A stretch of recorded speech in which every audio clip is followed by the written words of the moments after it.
Well, hi Dave, and thanks for talking to GK Icon, and we're going to talk about coaching today. Can I ask you a question first of all, what's your background as a coach, and who have you worked with, and what different sports have you worked with? Background really was sort of started off as an enthusiastic amateur, just fascinated as to why, and I was still playing rugby then, why some days you can get up and you can kick 8 out of 8, and other days, despite all the efforts, it was sort of 4 out of 10 or something like that, and I was fascinated to find out, what is the difference that makes the difference. And originally I was trained as a teacher, so I suppose, the teaching-coaching divide, there isn't one as far as I'm concerned. The more I get into coaching, the more actually I think I'm just a teacher. Yeah. That really was in the early 90s, and then I had an opportunity to go and coach in Australia, which I learned a tremendous amount with St George Dragons, which is a rugby league, and then I got involved with the Wallabies in their AIS program, where the likes of people like Matthew Burke, who has just retired, Scotty Bowen and David Campese were all with the Waratahs, but also with the Wallabies squad. And took that cohort of players along and enjoyed that, and particularly the Australian attitude of making the best of what they've got, and fantastic instinct and killer and want front-footedness and going to win, and that's the starting point. And that taught me a lot. And then came back, and then really I was sort of commuting to Sydney, and then England Rugby got hold of me and asked me if I'd help Rob Andrew, who was struggling with his goal kicking at the time, and I'd prior to that been involved with Bath with Stuart Barnes and John Webb, and then it really took off from there, and I'd probably spent probably about 70% of each year working with English Rugby till nearly 12 years. I ended up doing 3 World Cups and 3 Lions tours, but all the time I always looked elsewhere, and I think that one of the things one of my weaknesses, it may be, is that I've got this insatiable appetite to find out how and why all the time. So I was always looking at other sports, and luckily when I was working with Clyde Woodward in those years when he was involved, he encouraged me and gave me a lot of support. So I got involved with Aussie Rules, I looked at cricket, I looked at soccer, and then actually coached a few soccer players and so on, and it just gave me a much more rounded sort of appreciation. But you know what? It's frightening, because it actually shows you how much you don't know, and it's still the case. And I think really great coaches are just fantastic. So Dave, are the principles the same with different sports? I know you've obviously been trained a lot of football and rugby, but when you do different ones, is it the same? Well, all the sports have their own individual technical and tactical and cultural differences. But when you get to the very top of the sport, and where the mental side has a greater proportional influence on the result and whether or not somebody can perform, then actually there is a massive convergence of principles about confidence, about preparation, about how people interpret, how they manage pressure. Technically, do they change to manage the pressure and so on? And it just seems to become closer and closer together. And it's really interesting, because at the moment I'm very lucky. I'm working with Luke Donald, who's as you know, is a professional golfer, but I'm also working with Johnny Wilkinson at Toulon, in the main looking at his kicking, but we're looking at the whole game. And do you know what? The similarities are unbelievable in terms of preparation of the sessions, do the sessions match the environment that you're going to play in?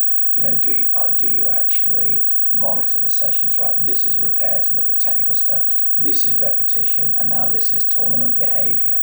And it is so similar. And then when you start unpicking that, so too are the issues about belief of the players and their anxieties about not performing, and perhaps what I call the canyons of the mind, and how that begins to manifest itself and have an influence on how they perform. And what are the key points prior to any coaching session that you give? What would you say?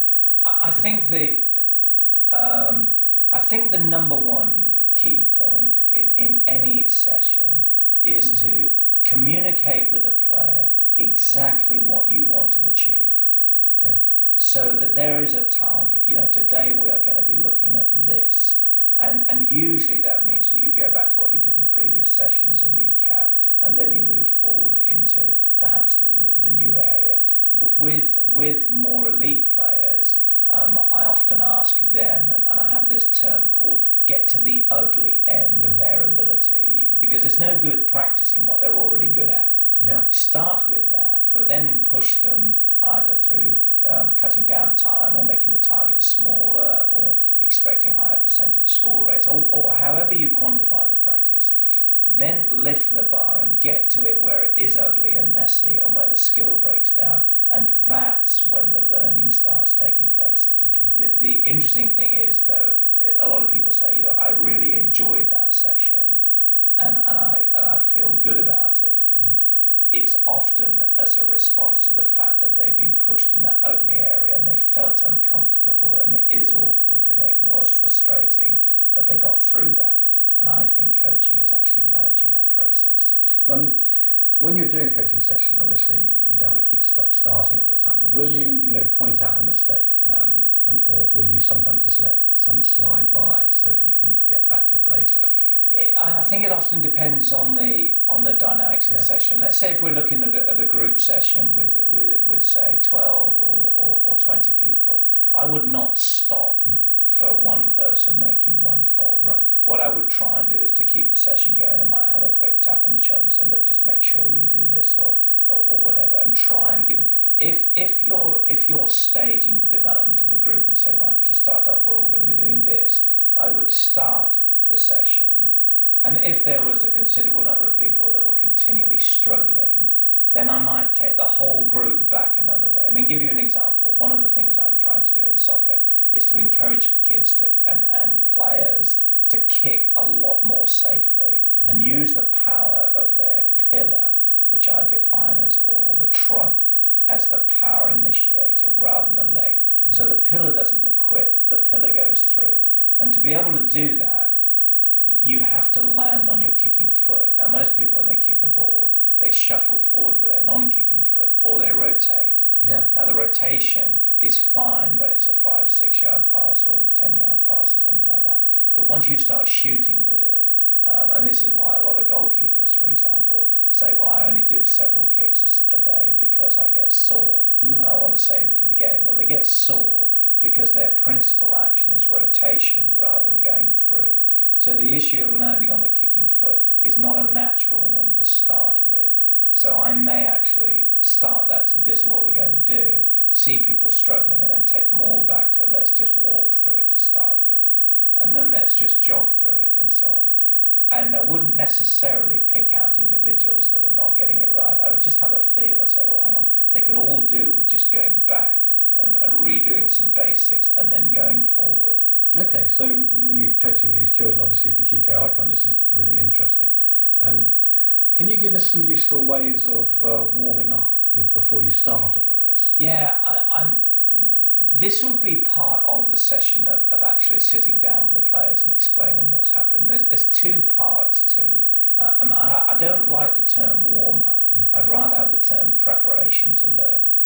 Now, there's two bits of preparation. There's mentally getting switched on, but there's also warming the body up. And as long as we're clear that just jogging around and warming the body up is not going to prepare you for a session, vice versa, just sitting in the changing room, getting a talk about what you're going to do and then just go out and do it is not going to help you. So it's a combination of both. So I'd rather think of it as an overall preparation.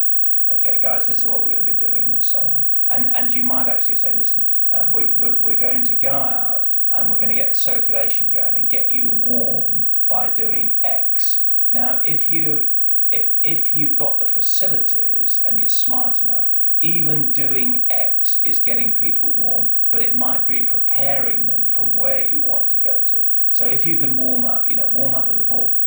Okay. Do something that keeps you going, and then you gradually increase the pace of doing that so they get warm, and then you can start the session. But I get nervous with the term warm up because people say I'm just warming up, as if it doesn't matter what I do, in the skill area because I'm warming up. And I think that, if you're going to kick a ball, or if you're going to bowl, which is another area I'm working at, every ball should have an intention. There's no such thing as a lazy shot, because a lazy shot will be parked somewhere in your memory bank, and it'll come out when you least expect it. So every shot has a target and has a reason for it, or every kick I'm aiming at there. Get used to expecting the ball to go to an area, for example.